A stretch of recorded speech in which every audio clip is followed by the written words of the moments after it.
And welcome back, everybody, to another episode of Benched with Bubba, episode 612. Going to talk some early draft champions leagues, streaming relievers, which is not discussed enough, and maybe some late round relievers to look at in draft champions formats as it is draft champions season. In order to do all this, we have new friend of the show. I've known him for a little while now, but first time jumping on the pod. He does great work over at Reliever Recon, which we always suggest on this show and Bubba and the Bloom and anything I do. It's a great tool that's only $5 a month. So you're really screwing up not doing that. You can find him on Twitter at Bullpen Guru, Dom, the Bullpen Guru. Oh, and he does a lot of podcasts with Rob DiPietro, our other buddy. So, Dom, how we doing, my friend? I'm good, Bubba. How are you? Good, doing well. I'm glad we can finally make this work, get you on the Yeah. show, talk some fun stuff. It's been fun getting to know you, like off, podcast forums and doing drafts and other things. So it's just good to chat with you for a little bit tonight. Yeah, sounds good. Before we do, I kind of hinted at what you do, but why don't you let everybody know what you got going on at Reliever Recon and they know exactly kind of what they're getting from Dom and the group as a whole. Yeah, I mean, so right now they're not getting a whole lot out of me. So I'll make the caveat that this information that we talk about tonight is purely my own. If they want the goat of closer data, they need to go to Greg Jewett, who is just cranking out Every articles like day, every day every on day there's an in the email middle coming of through. October and November. He's a machine. But during the season, I'm doing a daily article where I recommend streaming relievers. So you know, that 6 month grind, I know that grind. Mhm. Kind of, I have an agreement where, once the regular season ends, I kind of tap out until the next season rolls around. And if I am really inclined to, really write an article and want to dig into something, Greg lets me do it. But otherwise, I try to chill, and by chilling I mean drafting like crazy. So I'm still very involved in fantasy baseball. It's just for my own personal gain as opposed to helping other people at this time of year. So yeah, so during the season I'm doing that daily article where I'll recommend um streamers to pick up to stream for innings, stream for strikeouts, stream for wins, and also stream for saves.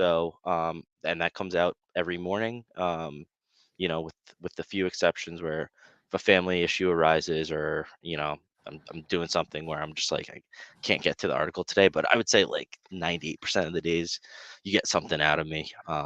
So yeah, and I agree. I appreciate the shout out on reliever recon. I mean, I think what I do is good, but I know it pales in comparison to what Greg and the other guys are doing as well. So it's definitely the best $5 you can spend. Yeah, it's a great niche, great group of guys. It's like I literally have looked at the closers charts that yes, Greg is still updating and it's now November, but he started since the season ended.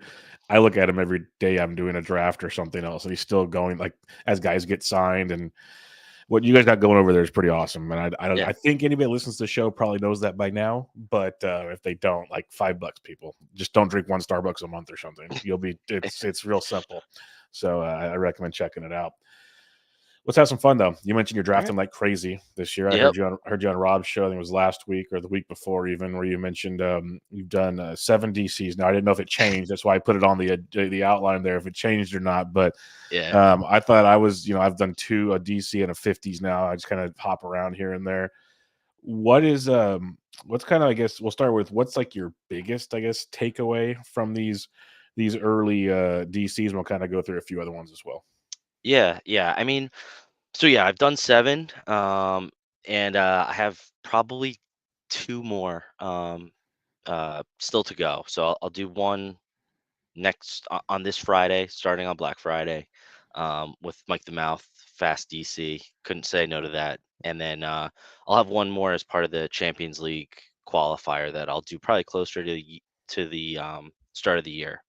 So I like drafting early. Like I kind of take pride. The last 2 years, I've like hopped in the first DC that opens up like once the NFBC like opens the draft rooms. So this year, I think I was the first person to sign up for the DCs.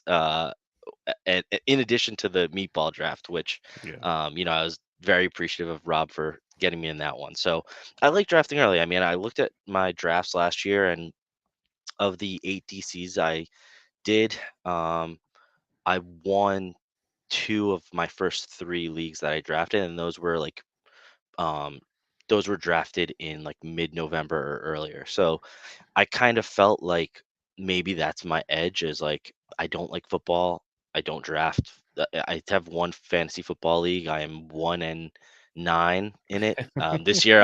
This week I won, so I'm 2-9. But like I don't draft football teams. I'm locked in on baseball. I'm doing daily articles, so I'm locked in the full season. So I think like my edge is that I'm locked in so hard throughout the season that like the second the draft lobby opens up, I'll hop in because everything's still fresh in my mind. Mhm. So I think this year my mindset was like now I know the gladiator format exists, so I was like, let me just do a bunch of DCs early. Um, then I'm gonna move to gladiator. I'm gonna do. I told myself I was gonna only do fast gladiators. How's that I'm in going? I'm in three slow gladiators as we speak. Um, but yeah, I think it's good to like see the player pool wide and then hone it in and figure out, what kind of roster construction builds you like to do. Um, and then, in between the time I'm not doing gladiators, now is the time I'm actually doing like deep dives into players. So I knocked out my closer research tonight in advance of this call, as you see in my notes. So Mhm. that was good. That kind of kicked my ass into gear in terms of actually looking into players. So I like that. But yeah, I like to do like really good deep dives so that I feel really strong about like my player analysis heading into drafts later in the winter. Yeah, it's a we have a lot in common in that regard. Like I'll still do like DCs or 50s kind of up until January or so. I'll mix in some gladiators, but I like getting these earlier ones now. I actually had better success. It feels like in the DCs early, and then the Fab leagues later. Like you said, you kind of get the big view of things, and you can shrink it down when it becomes crunch time, as they say, Yeah, for the Fab leagues. And also like for us that grind it all season long and you keep going, you can find those values, the our quote unquote maybe what we perceive as values in ADP guys that are going to be moving up as the draft season goes along, or due to free agencies, or spring training or whatever. But you can kind of see guys that are mispriced per se, yeah, and it's a nice, I guess, edge to have if it works out. I guess it's not an edge if it doesn't. Obviously, I know these are words that like Zach Waxman like croons about, but you know what I'm trying to say is like you can kind of yeah, find little pockets of goodness is what I'll yeah, say yeah, as you're drafting. So it yeah. is a nice feature for sure. Yeah, and like for me, like you don't get tilted. Like last Yeah. year, I would get so tilted when like guys that I was drafting in like round 25, 26, 27 became like guys that were going like the 14th or 13th round. Like I had a lot of Estuary Ruiz and a lot of Jose Siri, and like those types of guys are great in like the 20s and later, but when they start getting pushed up to the Mhm. teens and you're like, I really like them, but I don't want to have to fight in that pool. Like it's just Mhm. better to be done with your DCs and move to a different format, so that way, you're not like chasing that fighting that battle in terms of like the rising guys that you were on early that you still like, but you see them starting to get that helium. So I think that's also part of it too, is like I'm really going to try to stay out of the DCs, and I think I know how many DCs I can handle in terms of like setting rosters throughout the season, and it's not much more than 7, so I really can't like afford to enter many more. So it'll just be gladiators and then big drafts. So I think Sweet. that's a good way to structure it, from Yeah, a off-season draft perspective. for sure. It's a great way to go. I'll make sure to stay out of your way in the 12 team OC you have to do later on. We'll go different directions there. But Yeah, I'm kind of dreading that. I haven't done outside of a 12-team home league. I haven't done a 12-team league on NFBC in a couple of years. So not particularly looking forward to that, but got to do it. So yeah. Yep, we'll see how it goes. It'll be fun to watch the Twitter banter going back and forth through all you Champions League boys, oh yeah, boys and girls maybe that yep, partake in this one. So it'll be fun to see all that goes about. But you've done 7 DCs, And we always talk about, at least last year, I've done one DC 150 is, pitching's down, but it'll rise when the main event comes. All those things we say every year, and it's pretty Hmm. much true. But Yep. what are you seeing so far that kind of stands out to you in your early drafts? Yeah, I mean, so yeah, that was the first note. Was like obviously pitching is kind of suppressed a bit, and that won't be the case in a couple months. But that's similar to what we noticed this time last year. I think just you know you want to get information on guys that are kind of ending the season nicked up, and obviously some pitchers are going to go down, so it's better to have that clarity than to invest a second, third, fourth round pick on those guys now when you don't have to, right? The market Mhm. is indicating you don't have to. So that's the first thing, but that's to be expected. Second thing I noticed, and I was just looking at this briefly before our call, but like in DCs, I felt like closers this year are going a little, you know, they're not getting pushed up as hard as they were in DCs last year. And then additionally, from now transitioning from DCs to gladiators, um, it looks like the overall like trend, at least those first like two or three tiers of closers is like um, the gladiators you have to pay like half a round higher tax on closers in the gladiator format than in the DCs. I was looking at like a couple of like I think like Doval was let me just pull up really quick. I think like yeah, so Rysel Iglesias in DCs his ADP is like 65, and then in the gladiator his ADP so far is 55. And I've kind of noticed that like going up to like the next like, John Duran, Camilo Duval. So that was kind of like the overriding theme I saw was just like closer, the closer tax in that gladiator format with the lack of ability to throw darts on, five guys late is about a half round from where they're going in DCs. So that's what I've noticed in terms of the you know ADP on closers perspective. And then this might be music to your ears, or I don't know if it's music to your ears or like a nightmare for you, but I found that catcher is like insanely deep, It is very deep. more than like I can ever remember. Like I'm very Mhm. comfortable. Um, kind of waiting, especially in the DCs.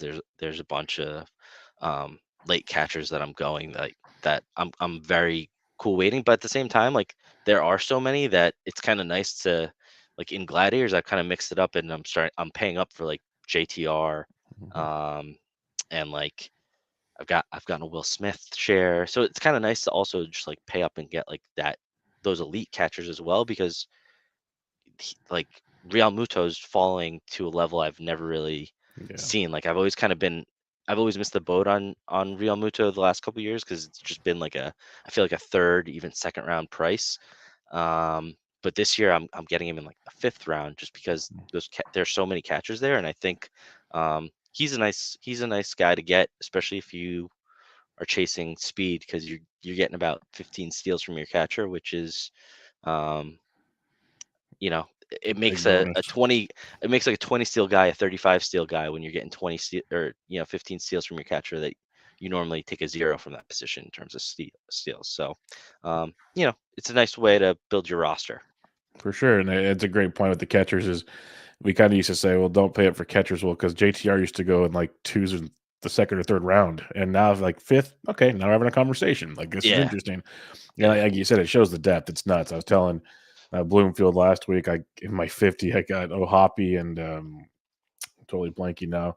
But two of or Bo Naylor in like the 13th and 14th round in a yeah, 50 at 12 team, which is just nuts to think about. yeah, But that's just the depth of it. 'Cause there's even more guys after that I would take, and in DCs, which are 15s for those that don't know, um, it's still super deep because the player pool and catchers, it's stupid right now, yeah, which is nice. But I think the idea in Gladiators also the idea of paying up is great because you get more locked in at plate appearances.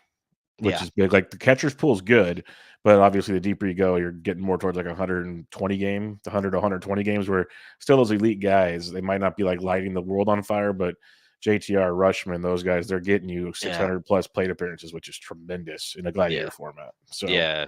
Yeah. yeah, Gladiators all volume. I mean, yeah, that was the one thing that came from my pod with Rob and Rob Orr, who won the won damn the thing. entire Gladiator. But like Which that real was the quick, overriding. by the way, he like it's just like was his first foray into NFBC or something like that, if I understood correctly, or first in a long Yeah, it's a time or pretty cool something. story. So Yeah, he so yeah, it's we were like, like what?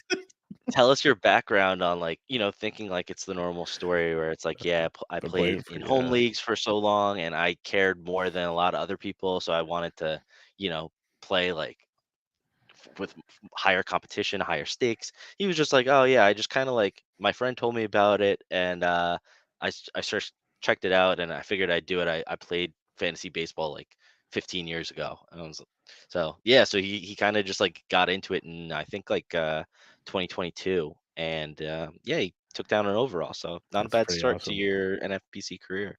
Yeah. Yeah, pretty impressive stuff. On the closers side of thing, I wanted to ask you, do you think that they're kind of it feels like they're falling because this past year we saw so many guys keep their job? Because I think last year Yeah, was like panic mode, where this year it's kind of like then it could change back to panic mode like yeah. in no time. But what is that? Is that the kind of thought you're getting out of it? Yeah, I think like there was so little turnover that the um the feeling is that there are a lot of safe options. Whereas like I think this time last year we felt like there was maybe like 12 to 15 safe options and then a lot of like committees and that type of thing. So everyone really felt the need to just grab, a top guy just to get that security. And now it feels like there might be more like 20 guys. So it's like you can kind of wait.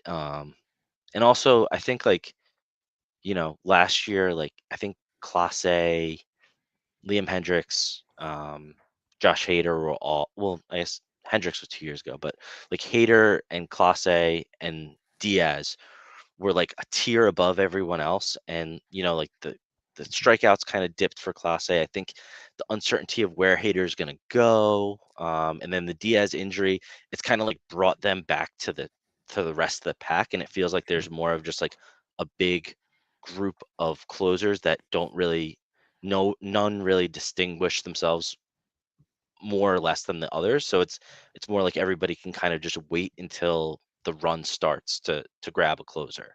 That's Um, fair. that's I think kind of what I'm gathering as well is like just the uncertainty with those elite guys, and without those elite guys like starting the run, it just everyone tends to wait and get other stuff instead. And what you mentioned there, I've noticed in both my drafts so far is when the run starts, you better be ready because then Yeah. they do start going. It's not like a cherry pick here, a cherry pick there. You might get a couple, but once like a certain one goes off the board, then they all start flying. So Hmm.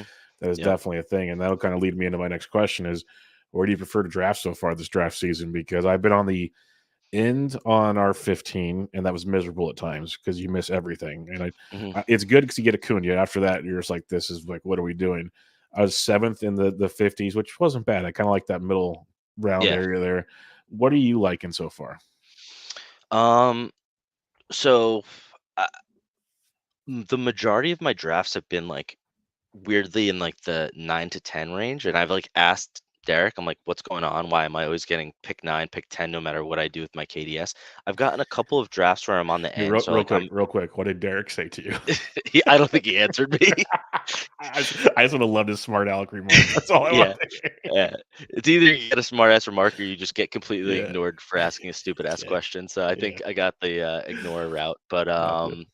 yeah, no, I've been in like I've been I've kind of set my KDS preference to be at the ends in certain slow drafts. Like any 4 hour draft I'm in, I'm making my preference like 1:15, 2:14, because like I want to be able to go in and like make two picks and then just get out of that draft I room and not That's a come good back until I'm idea. back on the clock. Yeah. Because I'm a kind of a person where if I'm in slow drafts, I'll like pop in and see what's going on. And then if I pop in and see what's going on, start looking at what picks have been made and start putting guys in my queue. And like next thing you know, it's like 25 minutes and I've just been in a draft room that I'm not picking for 15 picks and I've just wasted time. So I'm like, no, I'm trying to just stay out until I'm on the clock, and then I'll pop in, make 2 picks, get out. So I've drafted there. That's not bad, but I've been doing that on like Gladiator, so it kind of gives me the ability to do weird stuff. I know in this Gladiator I've done where I'm in the 15 spot. I think I went closer in round 3 and 4. So I kind of like start the run, which was Mhm. nice. But yeah, to your point, like if you're on the end, you don't have any control, and you have to be able to. The good thing is I've done 7 DCs, so I'm pretty comfortable with the player pool, and I'm like, all right, if I miss a run, I still have guys that I like later at this position. So that's, I guess, another benefit of doing the so many DCs is I just have a good feel of the player pool at this point. Sure. But I think my preference would be a top 5 pick, because I really like getting one of the power speed guy, like literally like a 5 category elite 5 category contributor in Mhm. the first round. And what I've noticed at least is like um, everyone mid to late first round ends up typically going like hitter, just because there are so many good hitters, but not as many great power speed guys. Like maybe they go with like an Ellie and like a, you know, Olsen or Bryce. So they kind of, they have 2 good hitters, but not necessarily great power and speed. And then it comes back to you and you have your pick of like the first tier of pitching. So like I know I've built certain teams with like Tatis, Wheeler, Castillo as like my first 3 picks, and I just really like that like base of elite starting pitching, especially with 2. So, um, that's kind of how the draft is structured right now, where you can get like one of those elite power speed players with the first 5 picks, and then you can potentially grab 2 ace level starters, which is nice if that's how you want to build your team. Yeah, that's definitely the approach. If you're in the front half, that like you said, you can get those 2 starters. Because if you wait on the starters the next time around, you will be wishing Hmm. you had at least one, if not 2. Yeah, But like, on the flip side, if you're on the back end, you may be able to go hitter and get pitchers. Yeah, it's just a weird dynamic, but definitely yeah, that's the point of doing these early drafts, just kind of get the yeah, feel for it.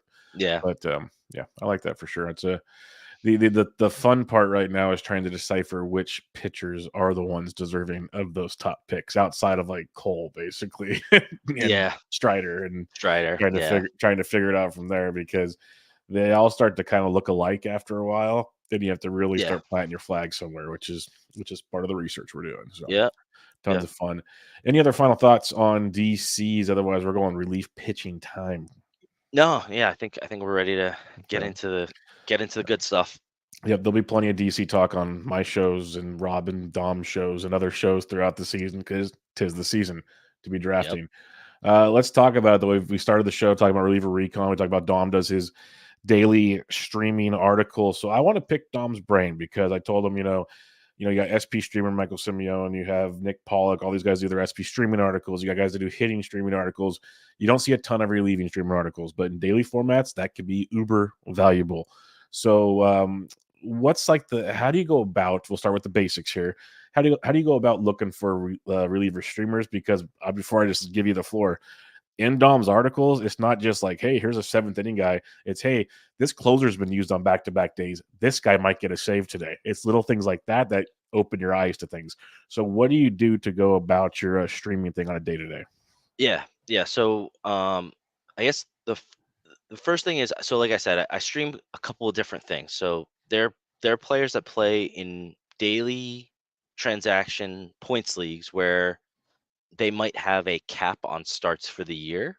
Okay. So the advent of the opener and bulk reliever has opened up like a whole new um almost like profit center of like fantasy baseball player, where this guy will pitch like a starter but not cost you a start and accumulate points like a starter. So the first thing is finding which teams are using an opener for the day and trying to decipher who that bulk reliever is going to be. A lot of times, teams will use their bulk reliever like a starter. So if you're tracking, the RotoWire starting pitching grid, or the ESPN daily start or you're just kind of like um, trying to think of like who was used very heavily in bulk. Um, Say for instance, like I know the Pirates were using a lot of bulk relievers at the end of the year. So if like Bailey Falter's day was at the day after Mitch Keller and Mitch Keller pitched yesterday, you can like safely assume that Bailey Falter is going to pitch in some capacity, the next day after Keller. And so you're just looking to see like, all right, have the Pirates announced who's starting, and is it Bailey Falter or is it, you know, whoever Whoever's opening. Osvaldo Bido or whatever, You right? know, So that's the first thing is like, identifying which teams have named an opener for the day and who's going to be that bulk guy. And I think I cover that really well, yes. between either just like monitoring um, monitoring usage patterns, which I do very well, or just monitoring beat writers announcing, hey, this guy's expected to pitch bulk relief per, you know, the manager. So that's like the first thing, because that is very valuable for leagues like that are either starts capped or just straight up points leagues. Then the next thing I'll do is I like teams have a tendency to um, use a guy like the first reliever out of the pen is what I've termed it, is like how Brent Suter accumulated 12 wins out of the bullpen in 2021, I believe. Um, the Brewers had like a very um, reliable usage pattern with their starters, where they had starters like Adrian Hauser or Eric Lauer that would start. They would go about 4 innings or so, and then when they came out, the first guy out of the pen, Brent Suter would follow Adrian Hauser because he was left-handed and Hauser was right-handed. And when Lauer would come out of the game, they would follow him with like JP Fireeisen or another right-handed reliever, who's escaping me right now. Well, in that year, it wasn't Piamps. It would have been somebody else. No, no, Yeah. no. It was I'm pretty. It was Fireeisen a lot, and then I Ryerson, think, yeah, before he got traded. yeah, and then on the guy on the Rays, who blew out his arm. Yeah, you got to narrow it down a little more. So yeah, right. Like there's like eight. Um, Rasmussen. Oh, there you go. Yep. Yeah. So they would use like the opposite handedness, like middle reliever right after that starter. And the Brewers were a good team, and you kind of, so I would say like, all right, on days where um like Adrian Hauser is starting, stream Brent Suter because he comes in, he's the first guy out of the pen. The Brewers often have leads. Um, Hauser's not going to qualify for a win if he gets taken out in the fourth inning or doesn't complete 5 innings, and that first guy is just racking up wins. And the back end of their bullpen is so good that they hold leads. So it was kind of like the perfect like blueprint for like a win is right in the middle of that game, and you just need to know who's going to pitch it. And so, um, unfortunately, teams haven't been as like reliable in terms of the usage as Milwaukee was that year, but there's still been so many openers and bulk relievers that like every day I'm giving like 2 or 3 bulk relievers. It seems like, especially as the season went on, there were days where Oh, I was yeah. just dropping like 10 bulk relievers, and it was just like, yeah, there's so many options. So that's like the first kind of easy strategy, is just getting bulk guys, getting wins, and the last component of it is streaming for saves. Very few closers at this point, the way teams manage their bullpens, very few relievers throw 3 days in a row. Um, and then if a closer has thrown, honestly, any reliever, if any reliever has thrown like 3 out of the last 4 days, they're not going to pitch that day. So it's pretty easy to just monitor bullpen usage from there's a lot of bullpen usage charts just available online. So that's the first thing I'll look at, is like, is there a set closer that is thrown back to back days? Is there a set closer that is thrown 3 of the last 4 days? And then, especially if a closer is thrown 3 days in a row, like they're not going to pitch that day. So um, that'll give you an indication like this closer is unavailable. And I know that like, that morning. I don't need a manager to tell me like Kenley's throwing back-to-back days. He's not going to be available tonight. Like I know that at 9 a.m. when I come in and look at the usage chart. So I could say like, all right, Chris Martin's gonna be my spec to get a save tonight. So that's the last component of it, is just trying to stream saves, and that's on a daily basis. Um, and then there's a component of that where you can use it on a weekly that I also try to That's what leverage. I was wondering, is how do we Yeah, leverage that in weekly yeah. format? So for like NFBC, here's how I would typically do it heading into a week. Obviously, Fab runs on Sunday night. Um, just like I said, two back-to-back days, 3 of the last 4. If say Class A is not a good example because like Tito would kind of get aggressive with his usage, especially as the season went on. But like, say for instance, Josh Hader pitched Saturday and Sunday. They have a game on Monday. He's not pitching the Monday. Um, so I would spec on, whoever's behind Josh Hader.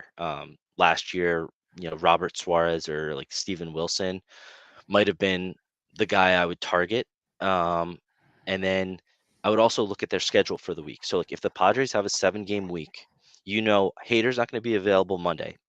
If he pitches on Tuesday, that will have meant that he's pitched 3 of the last 4 days. So he's probably not going to be available on Wednesday as well. So it's kind of like look at closers, see if they've pitched on Saturday and Sunday. And if they have a 7-game week ahead, that's a great opportunity to stream the next man up behind that closer, because there's a good chance that they'll be unavailable on both Monday and Wednesday, depending on how they're utilized in the week. So that's how I leverage it for a uh, weekly aspect for like NFBC leagues. So it takes a little bit more work, and you don't have the benefit of like getting my article Monday morning because Fab runs Sunday night, but you can do your own research, and I'll sometimes do that. Is if like I notice a guy's pitched on Saturday, I'll kind of put a star next to their name as I'm doing my Fab on Sunday night, and see if they pitched on Sunday, and know like, okay, David Robertson's pitched Saturday and Sunday. I'm gonna try to stream Adam Ottavino for this week for $1. Well, and also like if you are a reliever recon person, they give a waiver wire fab thing each week, and at least you and Greg and one other, if not 2 other guys, give picks every week. And it seemed like Dom's was always like the he gave the example of like a Bailey Falter. He's looking for the long relief guys, the opener slash back piggyback guys. So he Yep. kind of points those out even beforehand, so you could bid on them in waiver wire aspects. I'll give them just for saves if you want potential cheap win or stuff like that, because we always joke about everyone wants to stream pitching. Well, sometimes middle relievers are slightly better than most streamed pitchers out there. So Yeah. that kind of thing could be clutch as well. One thing I wanted to ask, though, is, holds is a topic that's discussed a lot more these days. Obviously, NFBC saves only. Points leagues might have holds now. You at least get the innings pitched, the strikeouts, chances for wins, whatever.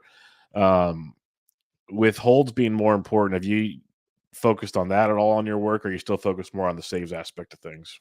My capacity for research is limited to like Yeah, so I was my wondering. leagues that I play in. So when people ask me about, like, so Aaron, who writes with us at Recon, does cover holds, and that has been something. And Greg covers holds and solds leagues a lot as well. So there is some coverage, but like honestly, Yeah, I can't focus on it just because I'm kind of like between managing my teams and it's fair research. enough. I'm like tapped out. Yeah. Fair enough. Yeah, it's just a growing thing that I don't think NFBC Yeah. will ever go to, but you know what I mean. It's Yep. getting pretty goofy there. Um, I guess how often do you? Because you said you could kind of spec on guys that pitch Saturday, Sunday, looking for the 3 out of 4, those type of deals on a weekly format. How often do you start taking chances on relievers? Do you even just look at the idea, like I said, is hey, this 8th inning guy is pitching a ton. He might run into something, and it's going to be better options than what I got on the waiver wire. Do you see yourself using a lot of that info throughout the season, or is it just kind of a team by team type situation? I mean, like this year, I was speculating a lot. I didn't do a good job for, it's kind of like I'm ashamed. Like I think across my two main events, I think I had like three save points. I just did a really bad job of drafting saves. I thought, I mean, I got Felix Bautista in one league, and I thought I would just be able to be on closers a lot better than I ended up being this year.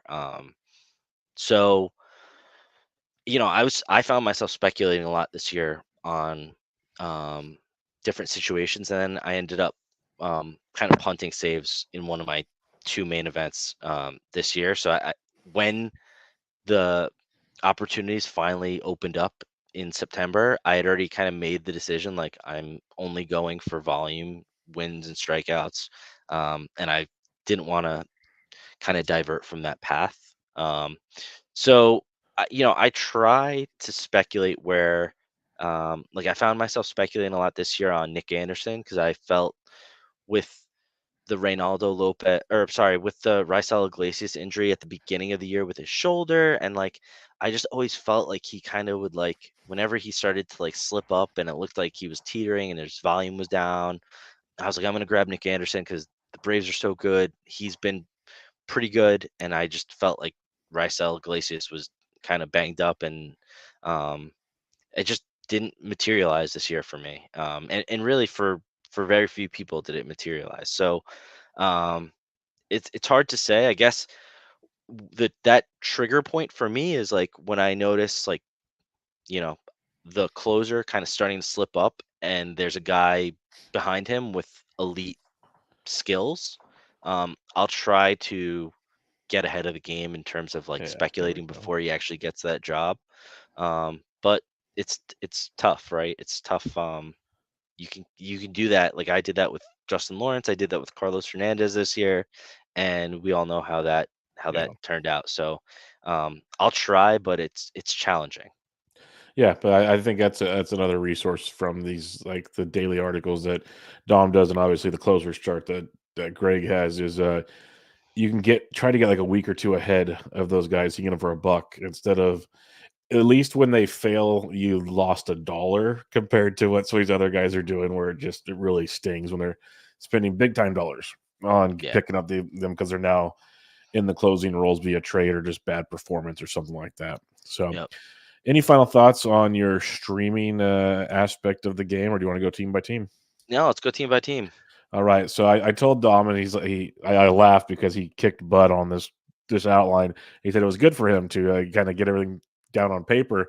But what I wanted to do was just kind of go team by team if it was relevant. Not every team's going to be relevant, but maybe potential sleepers, potential like late round DC guys, just guys keep an eye on if, say, a closer falters or they get traded or something. So it's really early. A lot can change, but it's a fun talking point, especially with already seeing Raisel Iglesias, or not Reynaldo Lopez, you had him on my mind going somewhere. Nick Anderson's moved. Barlow's moved. We're already Hmm. seeing pieces move. Josh Hader's rumored to get traded. So these kind of things can at least get your mind straight as you start going into some of these early drafts.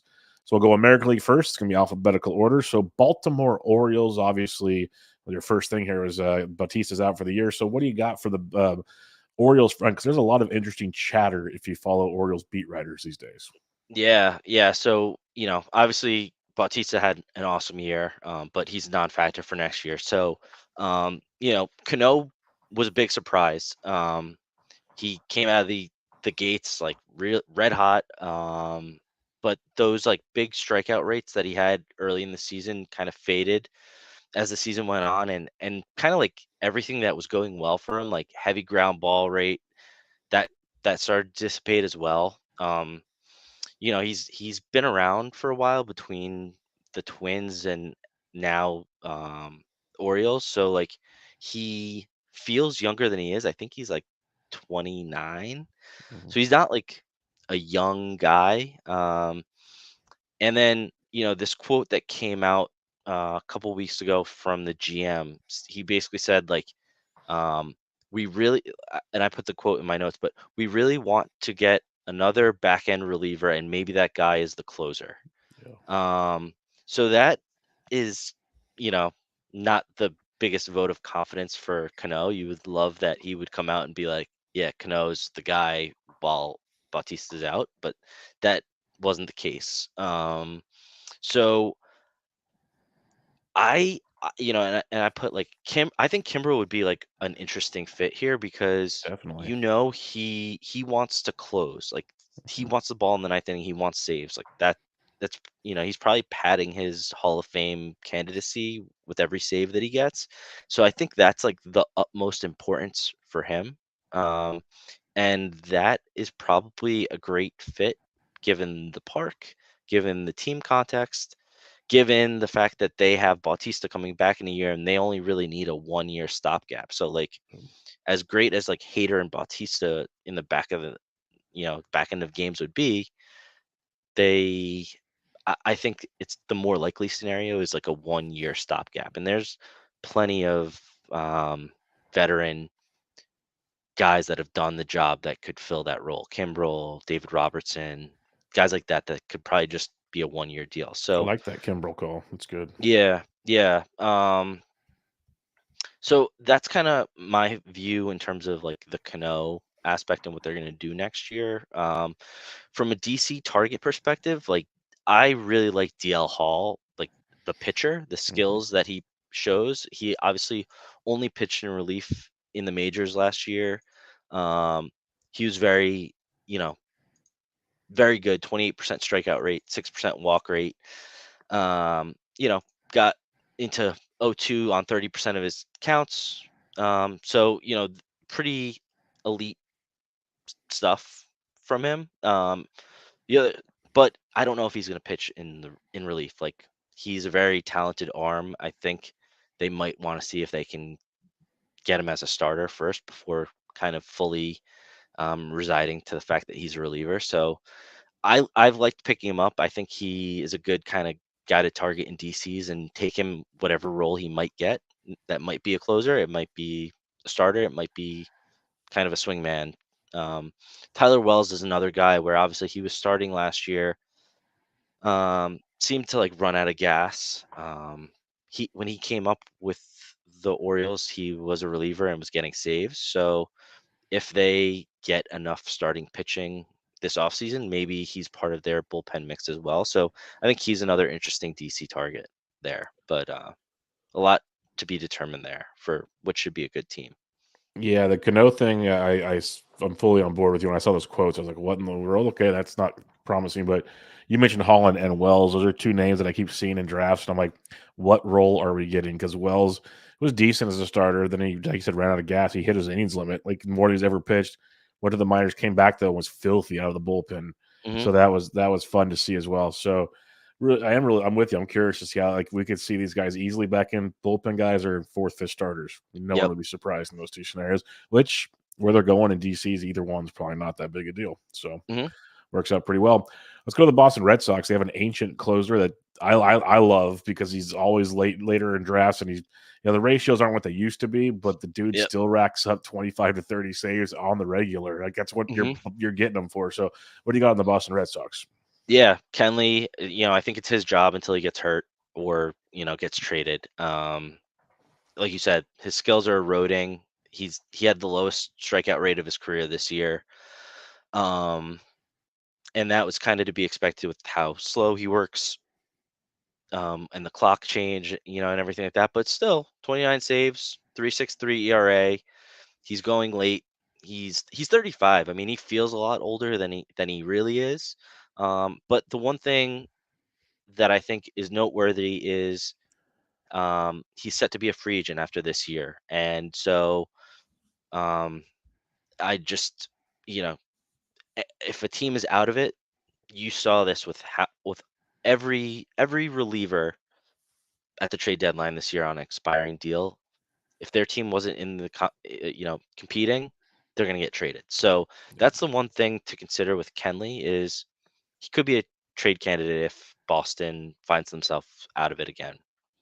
Um, the guy I'm taking in DC's is Chris Martin. The problem is he's also on an expiring contract, Yeah. but like all of his metrics, he outperformed Kenley last year. ERA, FIP, first pitch strike percentage, 0-2 rate, walk rate. He did have a really high strand rate, 94%, but um, his FIP and XFIP were still like 2.4 and 2.9. So underlying stats indicate he's still very, very good. Um, Super ground ball heavy lean. So I like him. I think, Kenley's obviously always a health risk. Um, so I like taking him late. He's going very late, so I have no problem speculating on him there. Other guys to consider, I think the Garrett Whitlock as a starter, um, you know, uh, yeah, like I think that thing is gone. I think Yeah. he's best served in the bullpen. I hope they realize that like he can't hold up. His body just doesn't hold up that over that type of workload, but he can be a really good reliever. So and then John Schreiber's another guy I think um, could do really well in the role. So those are two guys that I haven't looked at their ADP particularly, but I'm sure they're relatively late stabs that you can take a shot, considering the two guys that are ahead of them in the pecking order are on expiring deals. We have Whitlock's around 377 right now, and yeah, well, I think I spelt that wrong. Give me a second here. Schreiber, yeah, I did spell that wrong. Yeah, Schreiber's 740, Yeah, so there we go. he's free. He's free. Yep, enjoy. It was close to the other guys. I typed it wrong, so that works out well. Now let's go to a team that might win 40 games this year, and that's the Chicago White Sox. So you feel like getting a closer or a back end reliever, you can, but what do A you have pass. here on a team that's just complete hot garbage? Yeah. I mean, I don't really see anybody in their bullpen that's projected to be right now. And granted, they could go and grab a couple of guys in free agency and try to stack up their bullpen that way. But Santos, I think, is the best shot for saves. None of his skills particularly stand out to me. Like 23% strikeout rate, 6% walk rate. It's fine. I think it's fine. He doesn't really stand out, but he's young. He's 23, so maybe there's some room to grow for him. But other than that, I don't really see anybody in their projected bullpen as it stands now on roster resource that I would be inclined to grab. The one interesting one would be Michael Kopech. If they I could see decide that. that he's best served in the bullpen, he's another guy, just doesn't seem like his body No, is going to hold up as a starter. Um, Maybe he is a guy that could really flourish in the bullpen. I struggle with that word flourish because just he seems to get in his own head a lot, and that that type of makeup doesn't really typically do so well at the end of games when the pressure's on the line. He's the one guy I would consider, but you have to pay a starting price tag for him. But he's kind of like a guy like DL Hall though, where it's like if he's at a point in the draft where he's interesting to you and you can take whatever he's going to give you, whether it's as a starter or as a reliever, he's actually his ADP it's in. almost 500 right now. Yeah, I just looked at that. Yeah, 500. So that's yeah, so that's he's a guy enticing. like yeah, he's a guy like DL Hall where you just draft him to be part of your rotation.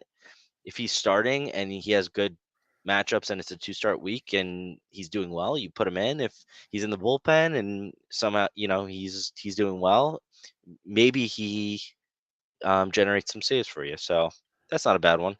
No, I like that because he does have the stuff to be an elite, like, or maybe not elite, but a very good one inning guy. Just go out there and pump gas. Like he can Hmm. do that, throw a little off speed if you can figure it out. But yeah, he's not made for starting these days. It's very clear. Cleveland Guardians, you mentioned Class A earlier. What do you have here? Because Yeah. it was people got frustrated with Class A last year, even though he still collected all the saves. Strikeouts were obviously rough because I had him in a lot of places. But Yeah. what do you got in Yeah. Cleveland? Yeah. Well, I think the good thing is I'll start going a little faster. I think the first couple of teams were interesting closing spots. Class A, I think he has a stranglehold on the role. His strikeout rate obviously took a dive in 2023. Seemed to lose a feel on his slider. His swinging strike rate on the pitch really dropped this year, but um, you know, Cleveland plays in close games, um, and that volume has really offset any like skill erosion that he's given you. So like what he lacks in strikeouts, he kind of made up for in like just getting exclusively all their save opportunities. The one thing that's kind of changing, obviously, is their manager. We don't know how Stephen Vogt is going to manage his bullpen. So Tito was very linear, and Clase was getting everything. Does Vogt kind of mix and match? And then the one telling thing for me is the fact that Cleveland, who's notoriously extremely cheap, traded for Scott Barlow, and I think his projected arbitration salary is like 7.5 million bucks this year.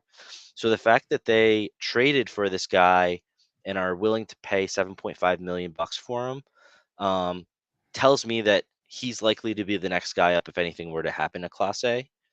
Granted, maybe they just look at him as a trade chip and they say, okay, that 7.5 million is only 3.75, and then we're going to trade him for somebody's elite prospect at the trade deadline next year. Maybe that's the case, and they were just taking advantage of the fact that San Diego is shedding payroll. But to me, that was an interesting move. I did not expect Cleveland of all teams to trade for Big Barlow. time shocker. For that Yeah, team doesn't spend money, didn't see that yeah. one coming.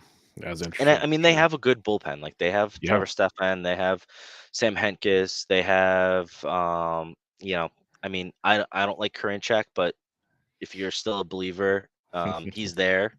So they have a loaded bullpen, but I think Clase stranglehold, and I think Barlow is definitely the next man up.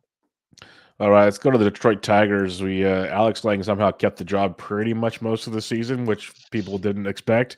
No. But what do you have here? Because I found myself looking at two different late round Tigers pitchers throughout Okay. drafts. All right. Yeah. So Lang, I didn't have him anywhere last year. I didn't think he would hold on to the role, but he hung on for 26 saves. I was very concerned about his inability to throw strikes, and he really didn't do anything to you know scare to like quell those fears. He was in 3-0 counts 8% of his at bats last year, which is extremely high. That's a big reason why he had a 16% walk rate. It just felt like every time he failed, this goes back to what we were talking about with like the streaming. Like it felt like every time he like had a meltdown, the next guy, like Jason Foley, I thought had much better skills, and he did have much better skills across the board from everything but saves. Like Foley was like unavailable because Foley had pitched like 3 straight days or something like that. So like, and so Lang would get the next opportunity and he would like pull it back together and get a save. So I felt like he always hung on to his role in spite of his performance last year, just purely by like happenstance. So I I I think Foley has decent enough skills to be a closer, but he lacks the big strikeout stuff. But he makes up for that in like a heavy ground ball lean. Um, so I will still not. I will still not bet on Alex Lang next year. I'm not going to draft him anywhere. Just I'm a big proponent on like the best way to lose your job as a reliever is to walk guys, and he does 100%. that more than any closer that has like a quote unquote secure role. So I like Foley's skills. I'm fully fading Lang. Yeah, I had some shares of Lang last year. I'll take it and I'll run and not do it again. Foley and then Vest. Will Vest is the other guy I'm Best. looking at a lot Okay. because Vest is going super late. Like Yep. Foley goes slightly before Vest. Foley's going at 528 and Vest is going at 633. Okay. So I think Vest maybe has the better strikeout stuff, but Foley has the closer chance at the job. So I Yep. like both kind of darts. Yeah. And when all things are said and done, those are the kind of ones I'm Yeah. looking And at. I think Detroit will be a lot better as a team next year. 100% agree with you. Yeah. 100% agree. Yeah. Houston Astros. This seems pretty cut and dry here. Yeah, straightforward. Presley, until he gets hurt, it's his job. The one thing I noted was that he had his lowest strikeout rate since joining the Astros this year at 27.6%. So, if you think that that is a notable trend, that is something that I noticed. But, he's still getting the job done. 31 saves, one of the best teams in baseball. Um, he. I don't think he's going to lose his job because of performance. It's just going to be because of injury if that occurs. And if that does happen, I like Bryan Abreu as the handcuff, and he's going. He's popular enough to get drafted in Gladiators. I've seen him That says a get lot. drafted in a couple of Gladiators so far. Yeah, 331 DC ADP, but the Gladiators thing makes sense. And Presley's good for at least 1 or 2 IL stints a year, so you got that going Yeah, for you. yeah, and he's going 282 in Gladiators. So Yeah. for those unfamiliar, Gladiator is 23 round draft. It's a draft, and your team You is have to what you fill your drafted. roster Yeah, yeah, exactly. So, I ratios, strikeouts, and the potential for ancillary or save handcuff from Breu on such a good team makes him valuable in that format, or I guess sought after in that format. for sure. Let's go to Kansas City Royals, which seems like it's always a revolving door. Yeah. So this has gotten pretty interesting as of the last week with the trade of Nick Anderson to the Royals. I think um, James MacArthur was a popular target for some teams early in draft season. I saw him really start to go at interesting points in the draft. Like I think round like 14, I saw him go as early as. You know, it, Anderson and MacArthur had similar skills last year, like almost identical strikeout rate. MacArthur was a little better on the walk rate. Um, the the thing is, you didn't get that much of a sample from MacArthur in terms of workload. He only pitched 18 big league innings last year, so but he ended the year getting saves for the Royals. So the prevailing thought was, okay, he's the guy for next year. Now it's a little more interesting with Anderson in the fold. But the problem with Anderson has been throughout his entire career has been health. So um, I think, and I heard Rob talking about this on his pod with Randy Haynes uh, over the weekend. I could see them both kind of falling to the same level where Anderson's going to move up, MacArthur's going to fall. They're probably going to go in like the 20 to 23 range. And at that point, you got to pick who you want. I think Anderson probably gets the first crack, but it's tough to bet on his health. So it might be good to grab both if you can. Man, MacArthur's like a 257, and Anderson's after 700 right now. Yeah, yeah, That's yeah. I nuts. mean, yeah, no, no. I'm sure Anderson. Like, if we look up Anderson in Gladiators, I'm sure. So yeah, so Anderson has gone in two Gladiators. He's gone 301 and 324. That's fair. Um, yeah, so that's kind of where the range you can feel that he's going in now. In terms of like for a late DC pick, John McMillan is somebody I was very interested in. He had 91 strikeouts in 51 and a third pro innings last year, and he made his way up to the majors, but he had a forearm injury. Um, he also had like 10 saves in single A and double A. So he's gotten that closing experience in the minors, which I like to see. Just selfishly, like, or in my personal opinion, like, I like guys that have shown the ability to close out games because just a it's a different animal than Yeah. pitching at different points in the game. So the fact that he came up and was getting saves in the minors was encouraging to me. But um, obviously things need to get cleared in terms of the forearm. So, but that's an interesting name for DCs. Yep, I like it. Let's go to the Angels here, where Estevez kept his job all year, but hmm we'll see what he does this year. What do you got? Yeah, I looked at their bullpen. I don't really see anybody that would compete for the role, at least to start the season. Yep. They gave him a 2-year deal. They are going to be very bad next year. I don't see why they would start giving somebody who's likely to be. either in arbitration or pre-arbitration saves that would make them more expensive.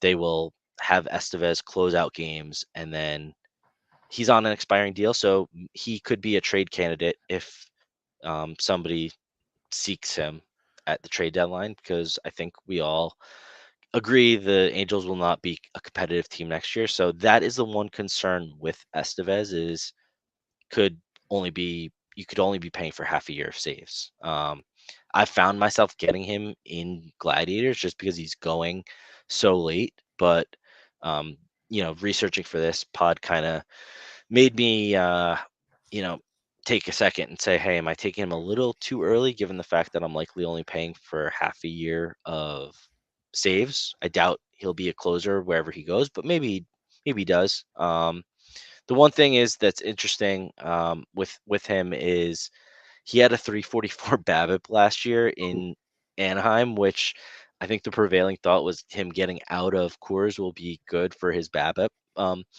He's still like he had peaks and valleys, but like the end result of his year, 3.9 ERA, 31 saves. Obviously the WHIP was pretty bad, 149, but like um I don't know.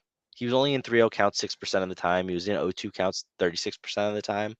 Um, you have to think that that BABIP is going to come down a little bit and probably help him out a little on the whip side, and probably the ERA side as well. So um, I don't I don't hate where he's going. He feels like he's the last guy that has a surefire closing role that's going in drafts right now. That's at least my perception of when I'm drafting. Yep, I've taken Estevez in both my DC and my 50. I think DC, but I know 50s for sure.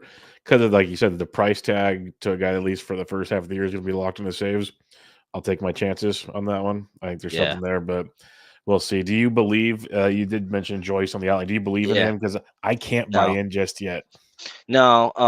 He was rushed, right? Like he was drafted in 2022. He pitched 30 minor league innings, and then he got rushed up with a bunch of the Angels guys last year as they were just trying to grasp at every straw they could to be competitive while they had Otani. So like, I think he was kind of a victim of that like Otani pressure, was that they just rushed him along. He had high double digit walk rates in the minors, and so he wasn't ready for big league action, and he showed that like 20 uh 20% strikeout rate and a 19% walk rate. Um, I don't I don't think they're gonna send him down to start next year. I think maybe he's just gonna have to work that out in the majors, but um, I don't know. Until he gets the walks under control, he's not fantasy viable to me. Yep, that's fair enough. Let's talk Minnesota Twins. Duran's a beast, but you mentioned a couple of guys that I've had a lot of last year, let alone looking forward to this year as well. Yeah, yeah. So I think Duran it's his job until further notice, but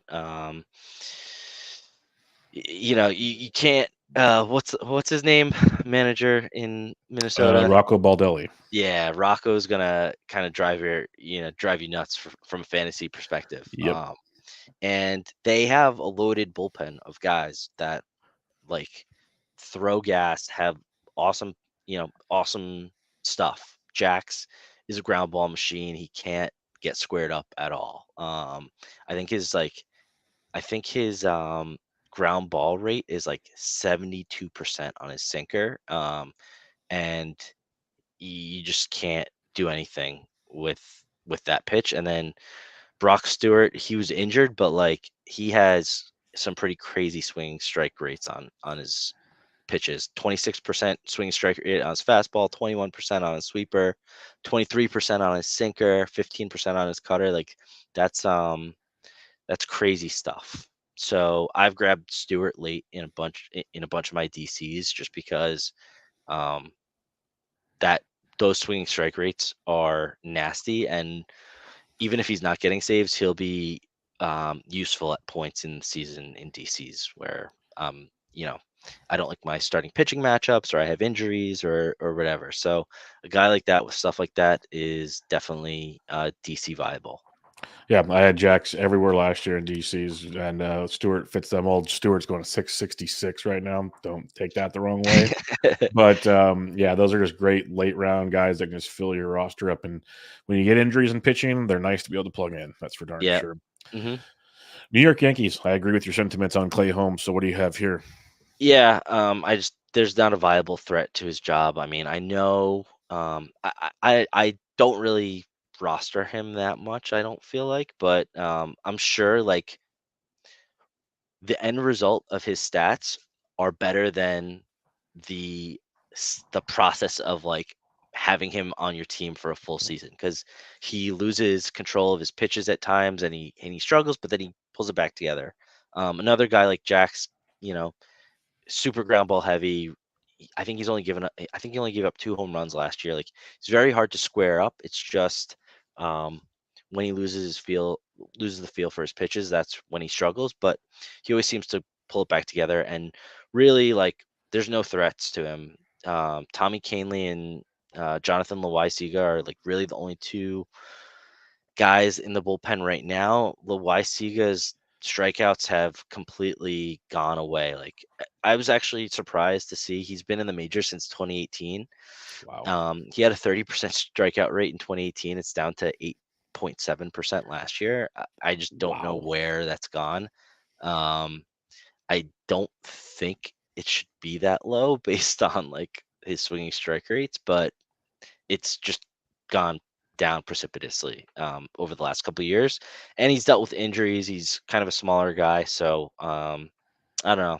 Until he gets that back, I just don't really see him being a factor.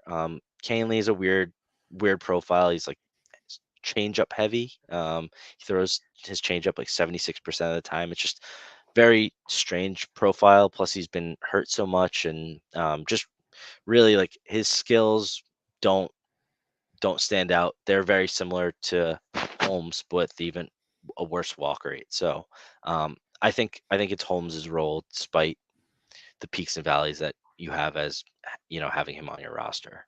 Yep. Feel the same way with you on Holmes.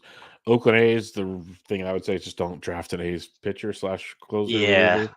yeah. I mean, the three guys that I think could be entering the year as the closer, Danny Jimenez, Zach Jackson, Lucas Ursig, I think that's how you Mhm. say it. Yep.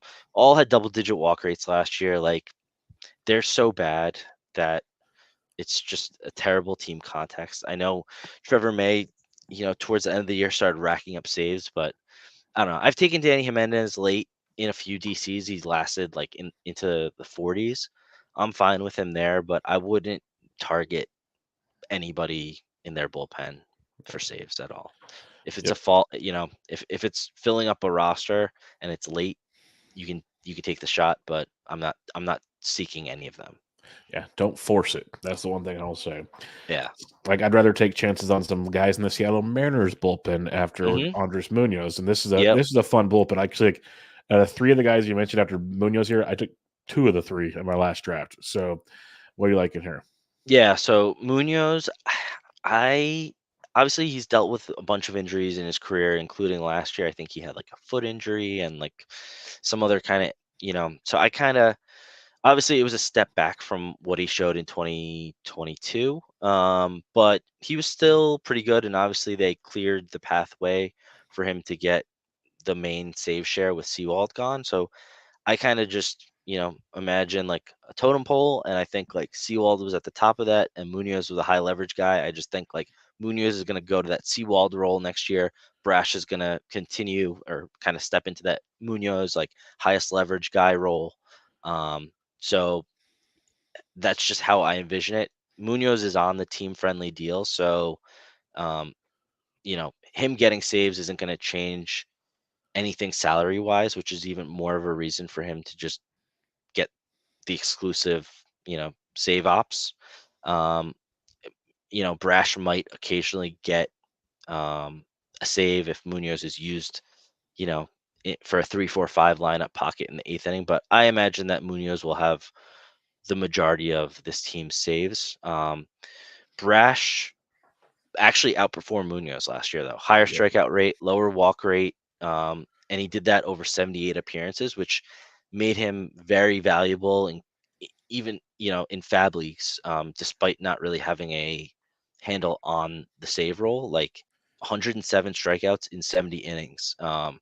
In weeks where the Mariners were playing 7 games, he was a very viable starting pitcher in fab leagues because you could bank on 3 appearances that week, and that would typically translate to about 6 or 7 strikeouts, which is better than what you could stream from a starter on the wire last year. So he is viable in gladiator formats. He's viable. He should be a relatively early DC. He should go ahead of some closers in DCs. So, um, I think he had 9 wins and 4 saves and a 3.06 ERA. So I just think he's going to contribute to your team despite not being a closer. And then if Munoz does happen, something happens to Munoz, I think Brash will take over that role, or will have a big chunk of saves in that role. 2 other guys I noted: Justin Topa and Prelander Baroa. Topa is just like a very solid reliever that, um, ground ball heavy, sinker heavy profile. Just throws strikes, has good ratios, and then Baroa is just like, complete, big stuff. Arm. The only thing with Baroa is, as you can expect with somebody like him with huge stuff, it comes with a big walk rate. So, he had a 14% walk rate in AA, but a 37% strikeout rate. So you kind of get the feel for like what kind of profile you're working with. But he also started some games in AA, and that was like as a starter. So he's another guy like DL Hall, like Kopech, where he's going late in DCs. You just grab him and you kind of take whatever role he's in. He made it up to the majors last year and pitched in, I think, 2 games. So I think it's safe to assume that if he doesn't open the season in the bullpen, he'll be up pretty early. Completely agree. Brash and Burrow were the 2 I took in my recent one. I think I actually tweeted out that I quote tweeted a pitching ninja gif of Brash. I said, "This is your Mariners 2024 saves leader." I think he's that darn good. So the fact that Munoz and DCs is going around 90 and Brash is going at 310, I will take that gap all day long. Brash should be a guy in Gladiators, honestly. Like that's a good late one right there. Yeah, agreed. All right, Tampa Bay Rays, we said revolving door somewhere else already. This is the place where it's weird. I'll say this much before you take over, is they do use a lot of closers, but in the end, every year it feels like there's still one main guy. It's just he gets hurt and things change. So what's your thoughts on Tampa Bay? Yeah, I mean, if you look like their saves, I think the only 2 guys that got more than 1 save last year were Adam and Fairbanks. So like, I know it's a common, trope that like Cash, doesn't have a closer and he spreads it out. But like the last couple years, when he has a guy that he can trust for that 9th inning, I think he prefers to have just the one guy, and he'll mix and match leading up to that point. But um, so yeah, so I mean, Fairbanks and Adam both had great years, but like you said, both spent time on the IL.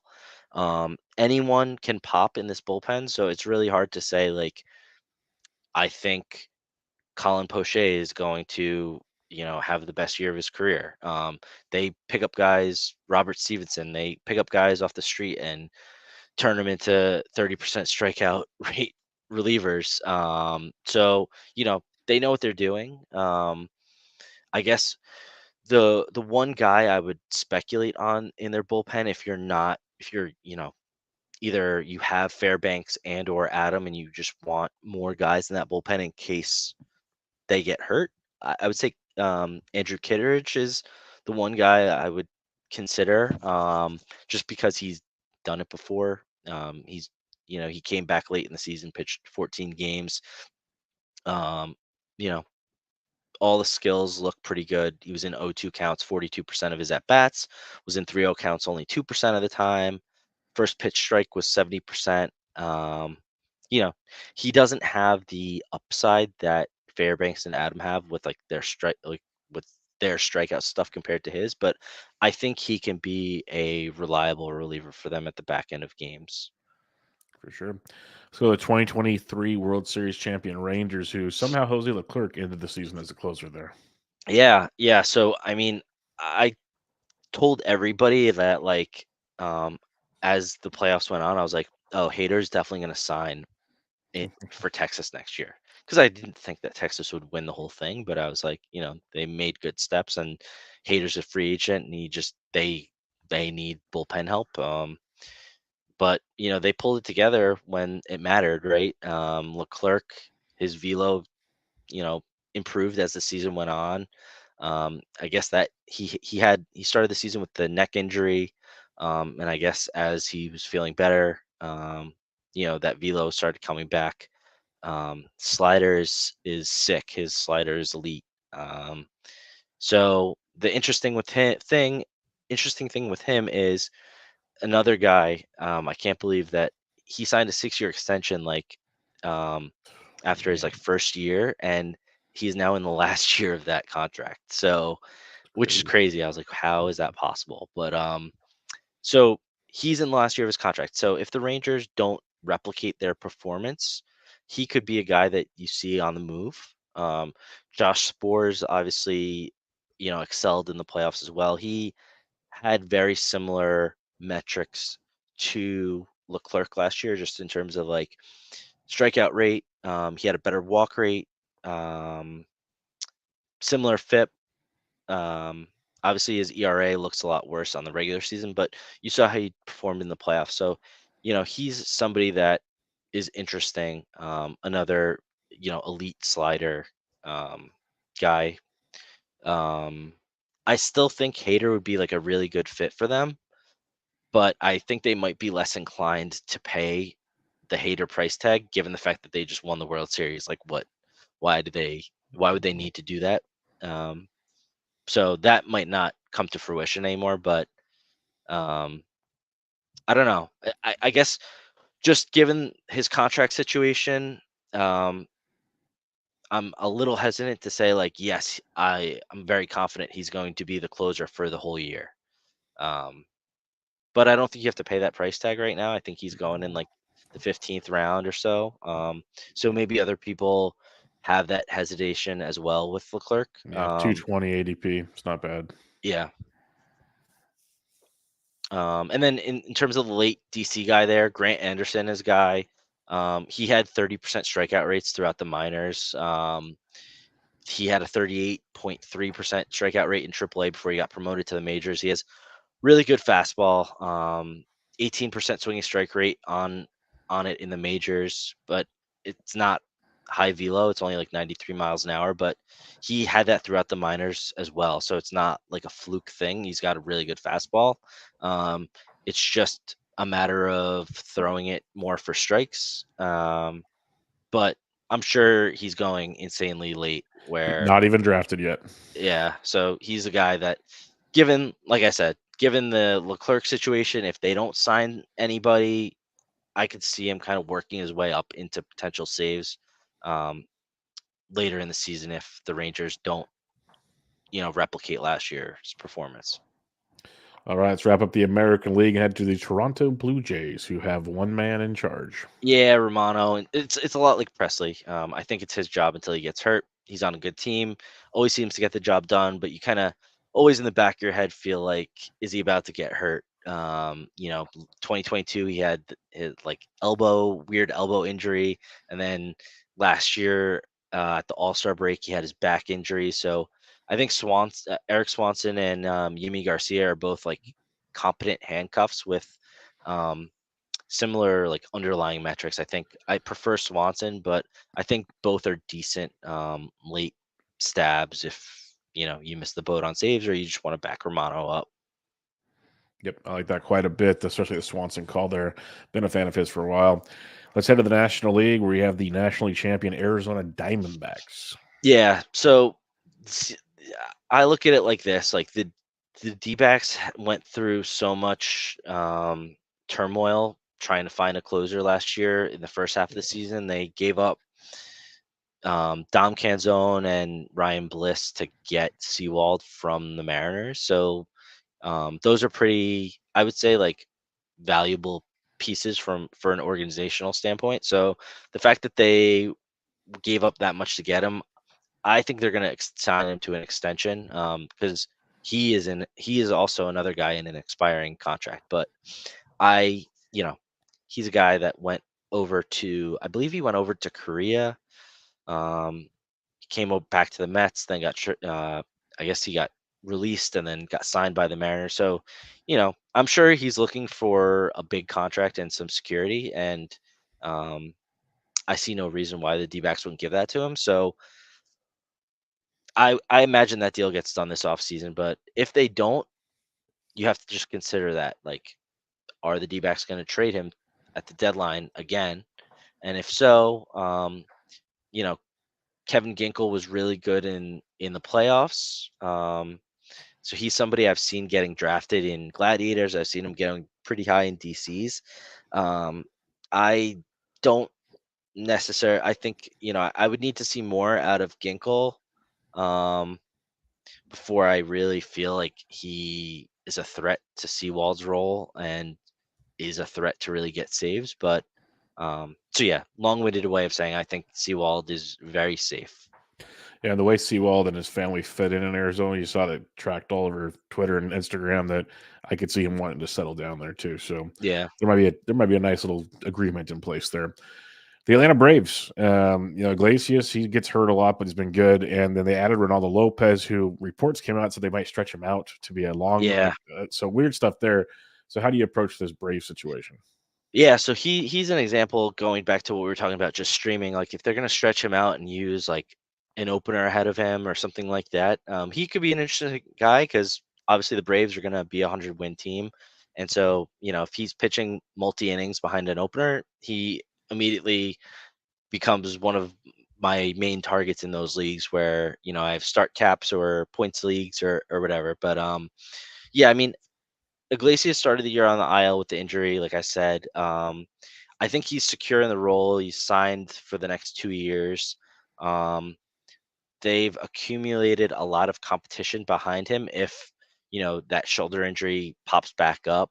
But, um, just another guy where even though the skills are slipping, he's getting the job done on a very good team. I just see no reason why they would ever rock the boat unless things really, really went sideways or the injury happens. If either of those things were to happen, obviously AJ Minter got 10 saves while Iglesias was out. Um, and Joe Jimenez and Reynaldo Lopez, both guys with 30% strikeout rates. I think they both have the stuff that to take over the job, but um, Iglesias is safe. Yeah, I think he's very safe. Mentor, not a bad secondary option. Hmm. Agreed there. Chicago Cubs, I'm a big Alzolay fan. The late injury did not make me feel warm and fuzzy. But Yeah, what do you think of this Cubs bullpen? They always seem to just kind of trade guys in and out. yeah. I mean, I definitely think he's the favorite. Um, Forearm injury late in the season definitely worries me, but he did come back and he ended the season on the mound getting saves. So I think that can make you feel a little better about it. I think Julian Merriweather is like a serviceable backup to him, but health has always been the issue with Merriweather.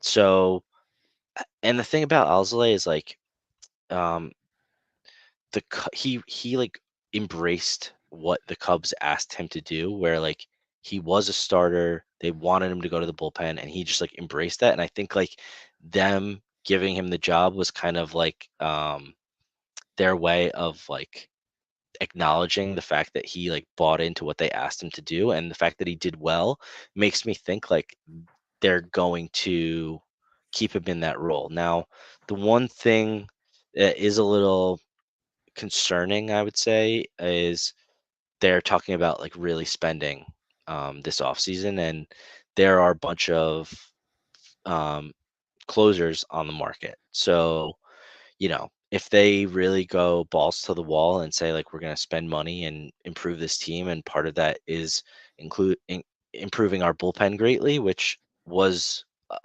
a bit of an issue for them last year.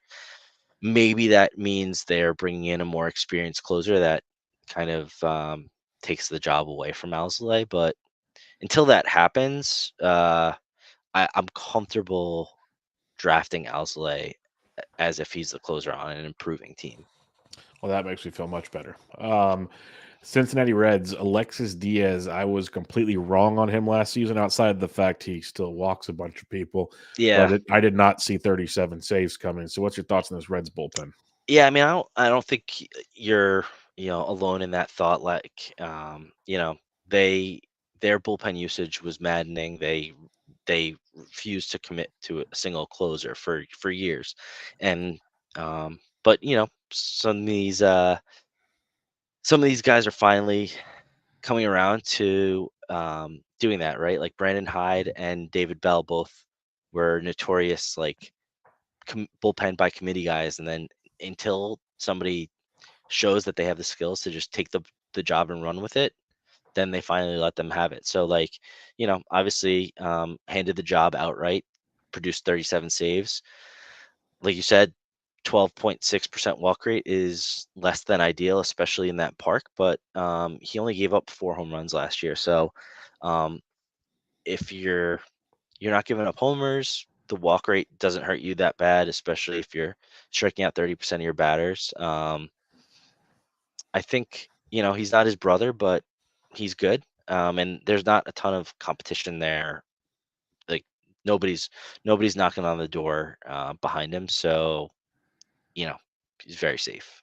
Yep. I'm with you there. Let's go Colorado Rockies. Feels like the Oakland Athletics of Yeah, don't care. closing. Yeah, Yeah, exactly. yeah. Yeah, don't do it. Yeah, like I mean, Daniel Bard is a complete disaster. More walks than strikeouts last year.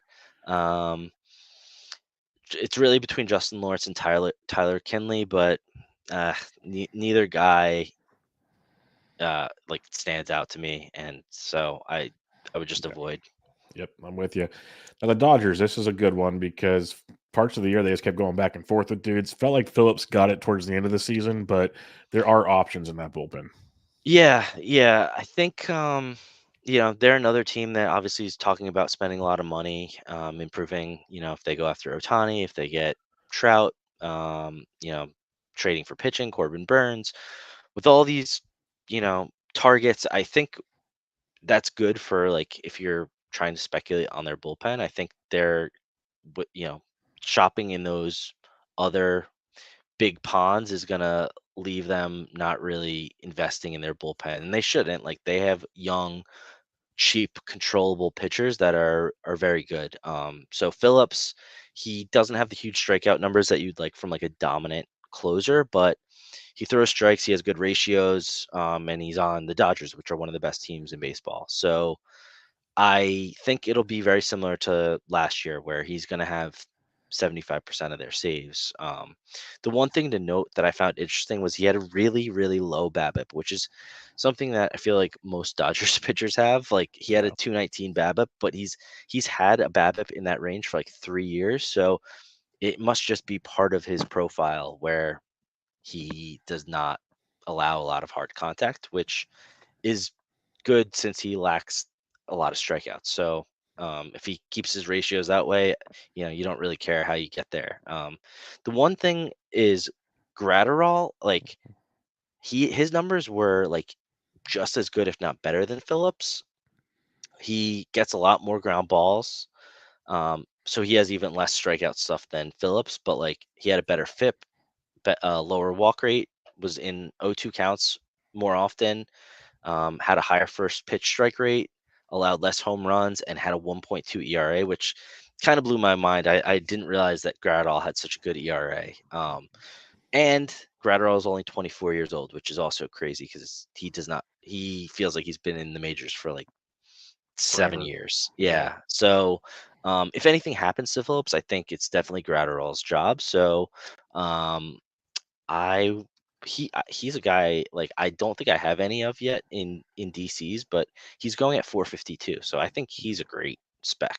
Um, And then the other thing is they're getting Blake Trinan back next year, which um, he's been an elite closer.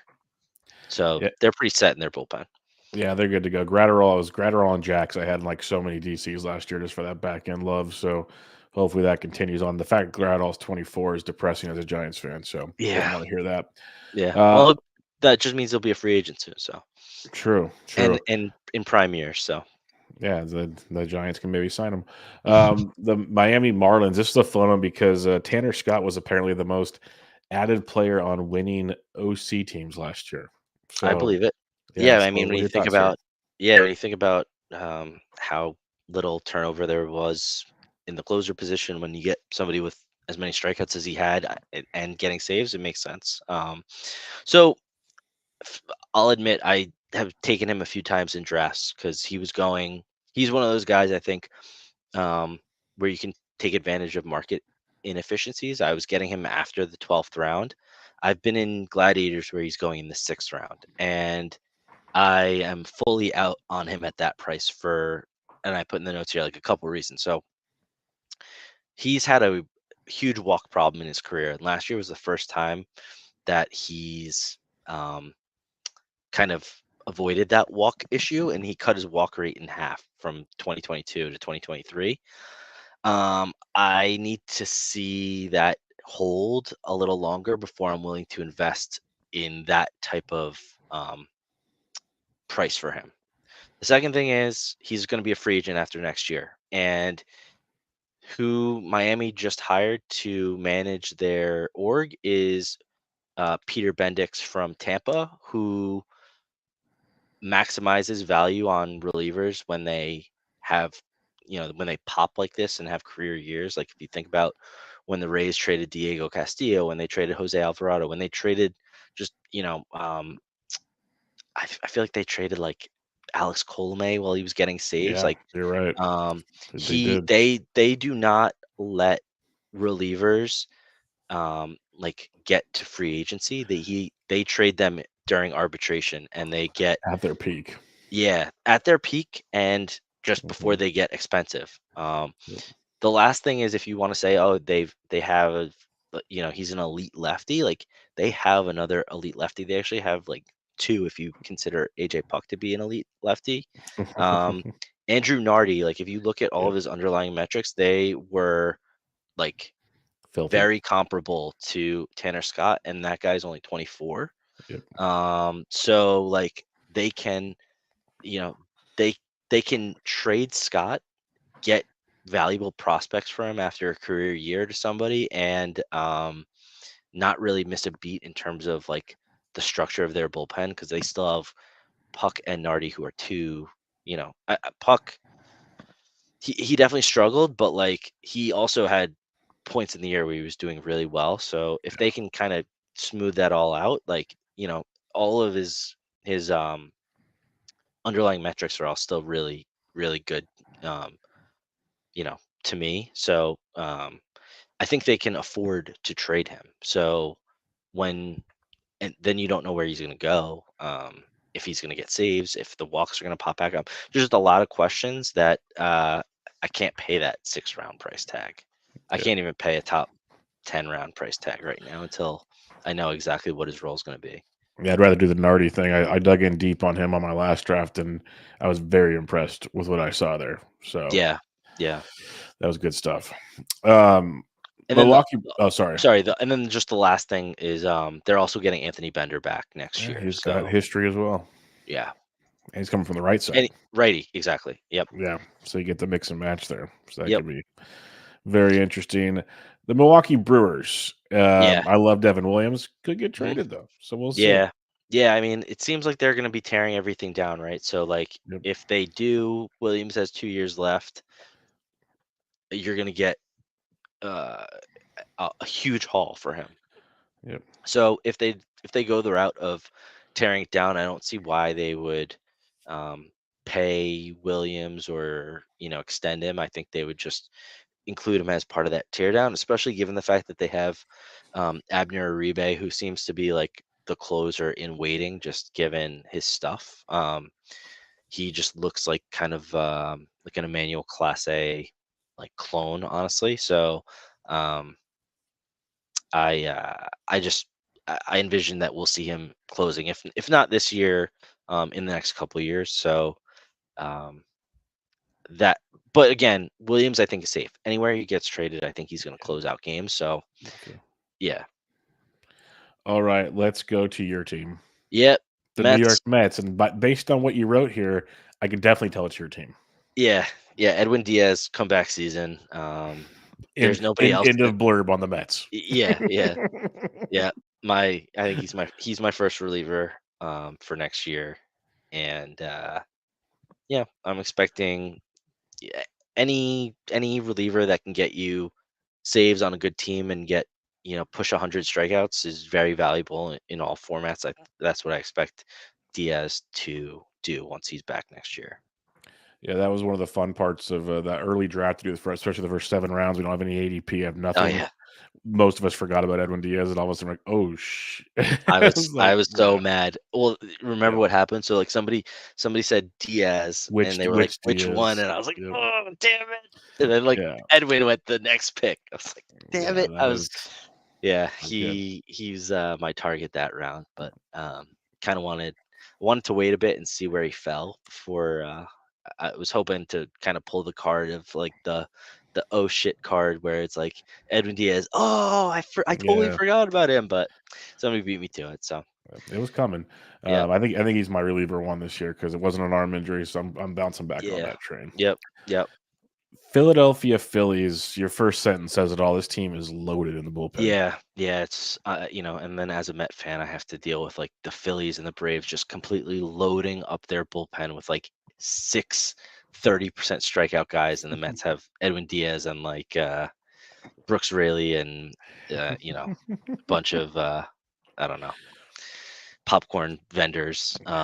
So yeah, I mean, so the thing is, I don't think they're going to miss Kimbrel at all, and I actually think they're not even going to try to replace him in free agency. I think if you look at how their World Series team was, they did that by letting Rob Thompson just kind of mix and match his entire bullpen. And it seems to be that's like his preferred method and that's what he's comfortable doing. And without Kimbrel kind of like lurking, being like that like sulky guy that like needs the ninth inning, he can kind of just be more free to use everybody however he wants.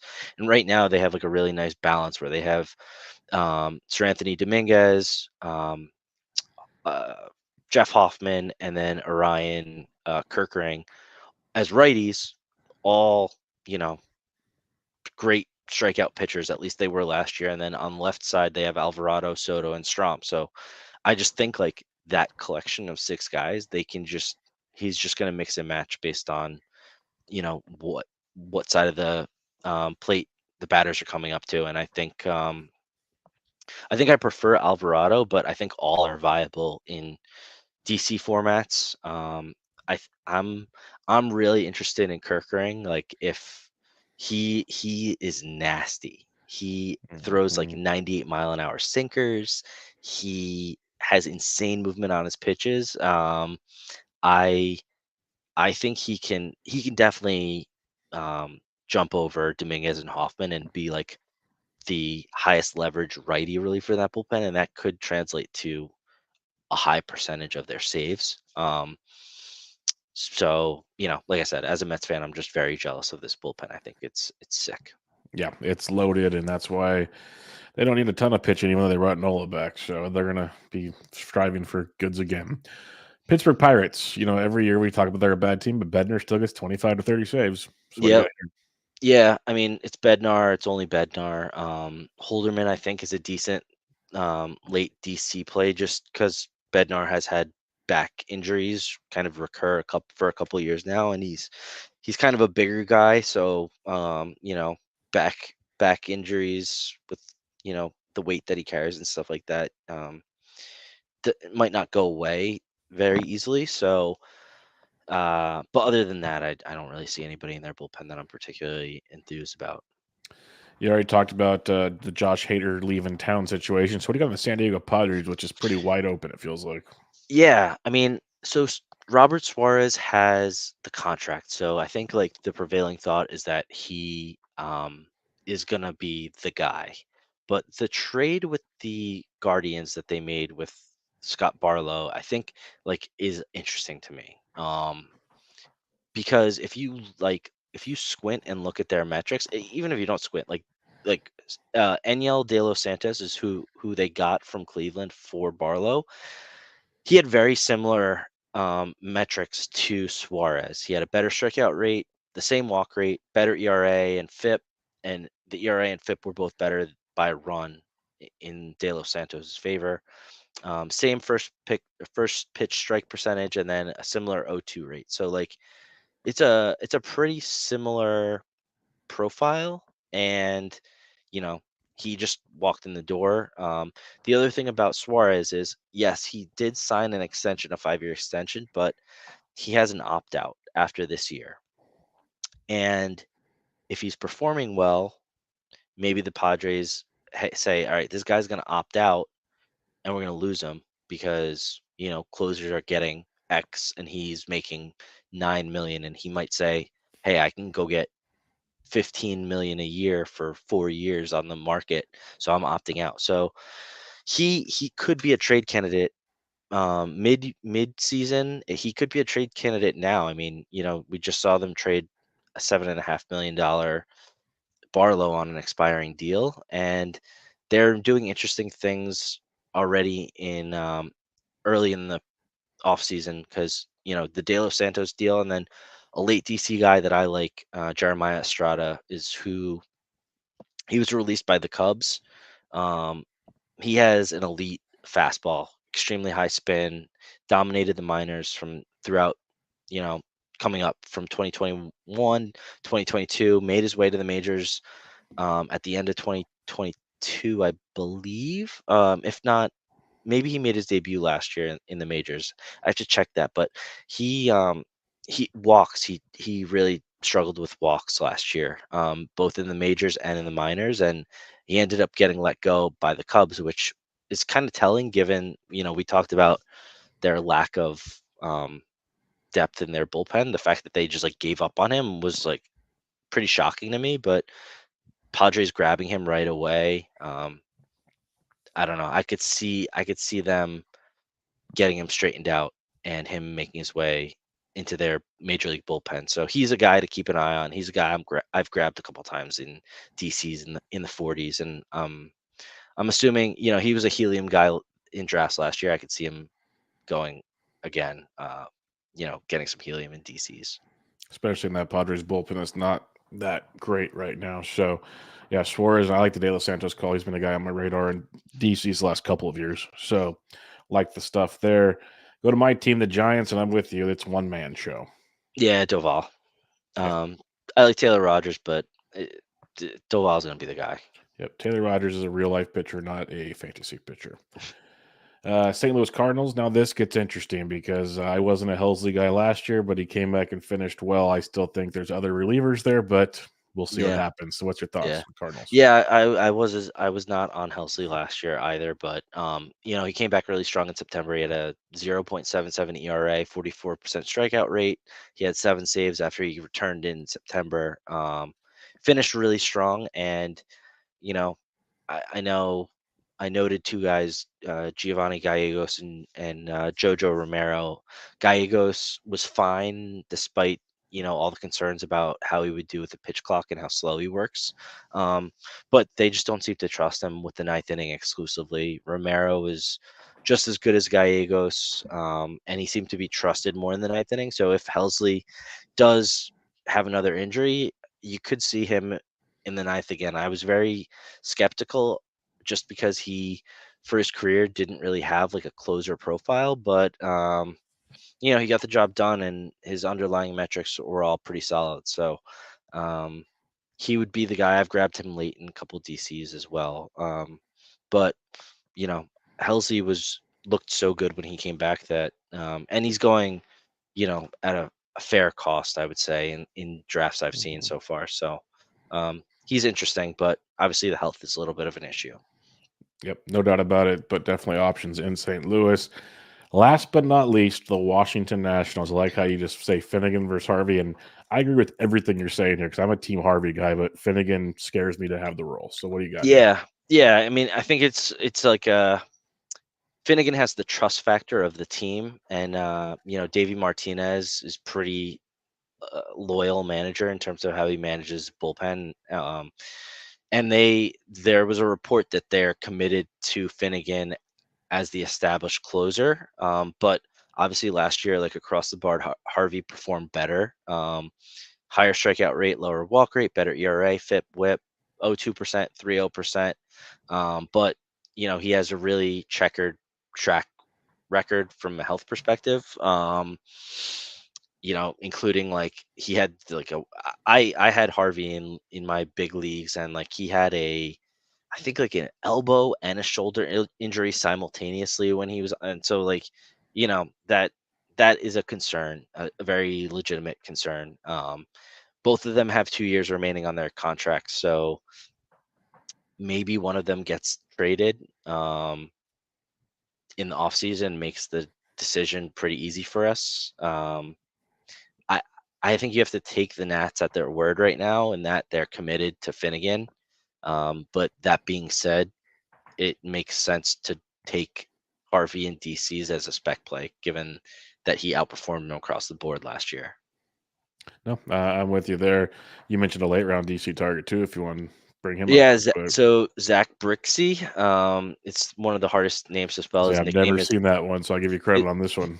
his nickname is iChart. I liked him I this time chart. last year. So good. Yeah, so it's spelled BRZYKCY. Oh, that's Brixey. amazing. Yeah. I liked him coming into last year, but then he had Tommy John in during spring training. He went from single A to triple A in 2022. He was, given closer role in the minors. He dominated in every stop. He had like a 1.5 ERA with an insane strikeout rate throughout the minors. He just seems to be the closer of the future.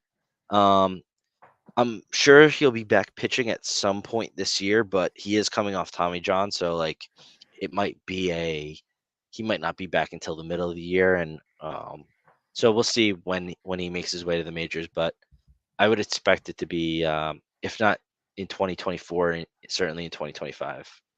Well, he's been drafted in one league so far, so someone's taking a shot on him at It might have been 747. me. Okay, there you go. Yeah, someone's taking a shot on him.